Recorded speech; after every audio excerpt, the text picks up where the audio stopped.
আসসালামু আলাইকুম। আপনাদের সামনে আবার নিয়ে হাজির হলাম নতুন ভিডিও। খিজির আলাইসাল্লামের অবস্থান। পবিত্র কোরআনে সূরা আল কাহাফের ৬০ থেকে ৮২ নম্বর আয়াতে বর্ণিত হযরত মুসা আলাইসাল্লাম এর সফর সঙ্গী হিসেবে এক রহস্যময় এবং অলৌকিক জ্ঞান সম্পন্ন চরিত্রের অবতারণা করা হয়েছে, যার পরিচয় ও মাকাম নিয়ে শতাব্দীর পর শতাব্দীতে ধরে ইসলামী তত্ত্ববিদ, মুহাদ্দিস ও সুফি গবেষকদের মধ্যে গভীর বুদ্ধিবৃত্তির দ্বিমত পরিলক্ষিত হয়েছে। যদিও কোরআনের এই মহান ব্যক্তিত্বকে সরাসরি নাম ধরে সম্বোধন করা হয়নি, বরং কেবল আমার বান্দার মধ্যে এমন এক বান্দা হিসেবে পরিচয় দেওয়া হয়েছে, তবুও সহিহ হাদিসে অকাট্য দলিলের ভিত্তিতে ইসলামী বিশ্ব তাকে আল খিজির বা আল খাদির হিসেবে চিনে এসেছে। তিনি কি মূলত এক মহান আল্লাহ তাআলার একজন বিশিষ্ট ওলি, নাকি তিনি নবুয়তের সুউচ্চ মর্যাদায় অভিষিক্ত কোনো নবী? এই তাত্ত্বিক জিজ্ঞাসাটি ইসলামী আকীদা, তাসাউদ ও দর্শন শাস্ত্রের এক অত্যন্ত জটিল এবং তাৎপর্যপূর্ণ অধ্যায়। একই সাথে তার জীবনকাল, অমরত্ব এবং ভারতীয় উপমহাদেশের নদীকেন্দ্রিক লোক সংস্কৃতিতে তার লৌকিক রূপান্তরও এই পর্যালোচনার একটি নতুন মাত্রা যোগ করে। খিজির আলাইসাল্লামের নামতত্ত্ব ও বংশ পরিচয়। আল খিজির আলাইসাল্লাম এর প্রকৃত নাম, বংশলতিকা এবং তার ঐতিহাসিক সময়কাল নিয়ে ইতিহাসবিদ ও তাফসীরদের মধ্যে ব্যাপক মতভেদ রয়েছে। সুফি গবেষক ও ঐতিহাসিকদের মধ্যে তার সাধারণ পরিচিতি আড়ালে বহুবিধ বংশগত ঐতিহ্য জড়িয়ে আছে, যা মূলত প্রাক ইসলামী ও ইসলামী ইতিহাসের সংযোগস্থলকে নির্দেশ করে। আল খাদিরের অভিধানিক বিশ্লেষণ ও হাদিসের ভাষ্য। আরবি ব্যাকরণ অনুযায়ী এই নামের সঠিক উচ্চারণ হলো আল খাদির, যার অভিধানিক অর্থ সবুজ বা শ্যাম নীলাময় ঘেরা সতেজ অবয়ব। সহিহ বুখারী ও সুনানে তিরমিজিতে হযরত আবু হুরায়রা রাদিয়াল্লাহু আনহু থেকে বর্ণিত একটি নির্ভরযোগ্য হাদিসে রাসূলুল্লাহ পাক সাল্লাল্লাহু আলাইহি সাল্লাম এই নামকরণের রহস্য ব্যাখ্যা করে বলেছেন যে, আল খিজির যখন কোনো উদ্ভিদহীন শুষ্ক শেষ প্রান্তরে উপবেশন করতেন, তখন তার অলৌকিক স্পর্শে সেই নির্জীব মাটি হঠাৎ করে সবুজ ঘাস, লতা পাতায় আন্দোলিত হয়ে উঠত। এই অলৌকিক সজীবতার কারণেই তার আধ্যাত্মিক পরিমণ্ডলকে সবুজ পুরুষ বা তার খিজির নামে অভিহিত করা হয়, যা তার অনন্য রুহানি সতেজতার প্রতীক। বংশ পরিচয়ের ঐতিহাসিক ধারা। ঐতিহাসিক ইবনে কাসির তার আল বিদায়া ওয়ান নিহায়া গ্রন্থে এবং হাফিজ ইবনে আসাকির তার ইতিহাসে খিজির আলাইসাল্লাম এর বংশলতিকা সম্পর্কে আলেমগণের বৈচিত্র্যময় মতামতগুলো সংরক্ষণ করেছেন। গভীর বিশ্লেষণ থেকে স্পষ্ট হয় যে, খিজির আলাইসাল্লামের আত্মিকতে আদি পিতা আদম আলাইসাল্লাম থেকে শুরু করে নবী ইসমাইলের বিভিন্ন গোত্রের সাথে সম্পৃক্ত করার চেষ্টা করা হয়েছে। আপনাদের সামনে এটাই কিছুটা তুলে ধরার চেষ্টা করছি। খিজির আলাইসাল্লাম বংশধরা ও জন্ম সংক্রান্ত বিবরণ, ঐতিহাসিক যোগ্যতা ও উৎস। ১. বালিয়া ইবনে মালিকান ইবনে ফালিক ইবনে সালাহ ইবনে আরফাখশিদ ইবনে সাম ইবনে নূহ আলাইসাল্লাম। জমহুর বা অধিকাংশ ঐতিহাসিকদের নিকট সর্বাধিক পরিচিতি ও সমাদৃত মত। ২. সরাসরি আদি পিতা আদম আলাইসাল্লামের ঔরসজাত সন্তান।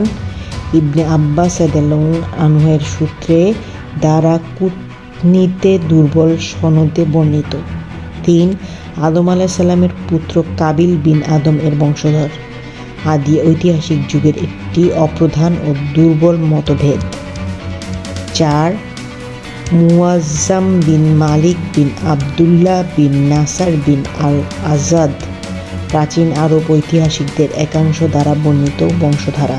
5 ইবনে আমাইল মুকাতিল বিন আন নাওয়ার বিন আইস বিন ইসহাক আলাইসাল্লাম ইসরাইলীয় রেওয়ায়াত ও কাসাসুল আম্বিয়ার বর্ণনার সাথে সাদৃশ্য সম্পন্ন।